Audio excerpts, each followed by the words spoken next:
What's the best vacation you've ever been on? Maybe you got to go somewhere warm in the winter or somewhere cool in the summer. Just think about the time when you had the most relaxation, the most fun, the best time ever on vacation.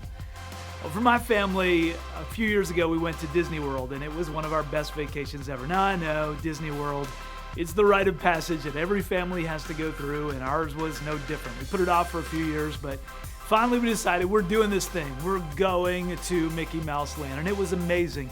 The rides, the characters, the exorbitantly expensive meals. Seriously, Disney World, what's up with that? Just because Donald Duck is going to stop by at some point during my meal, it's $60 for the buffet? Come on. But it really was an incredible time. So memorable. We still talk about it. We go back and look at the pictures. It was the best vacation ever. You know, Jesus talked often about heaven, and the way he described it kind of sounds like the best vacation ever. Except instead of just lasting for a few days or a week or so, Jesus said that heaven would go on forever. And some of us might have some questions about that. When it comes to heaven, we wonder, how do I get in? That's an important thing. When our family went to Disney World, we didn't just show up and waltz in. We had to have a pass. We had to have a ticket. We had to show that we were qualified for entrance. And Jesus said when it comes to heaven that he was the way. He's the path. He's the pass. He's our ticket in.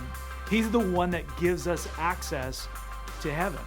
But then I think for some of us, even who believe that, who trust in Jesus, are taking him at his word when it comes to heaven, we wonder, well, is that all? Someday I'm going to go to heaven, but in the meantime, there's not much to this. Like, I circled the date on the calendar, know it's coming. Not a lot I can do to prepare or look forward to it. Nothing can be further from the truth. See, the reality is, heaven isn't just about getting in. It's about a way we live now that will make heaven, the ultimate vacation, even more meaningful. For instance, Jesus said, I don't know if you knew this, but you can store up treasures in heaven.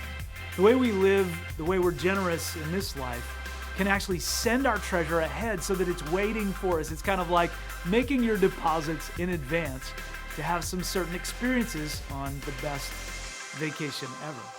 Jesus said that when we are looking forward to heaven, we don't have to think we're just going to go alone, that we should do everything we can to make sure other people have an opportunity to go with us.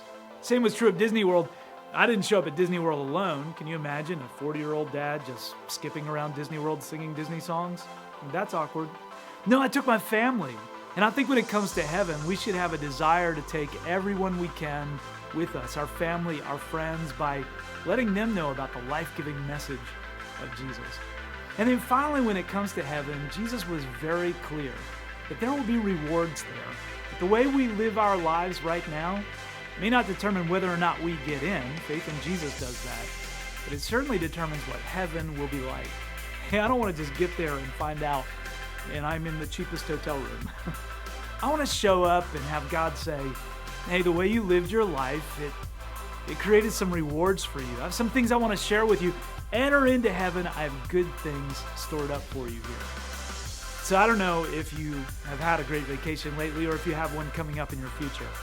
But I know that all of us have an opportunity through Jesus to experience the best vacation ever. It's called heaven, and it's not about just getting in.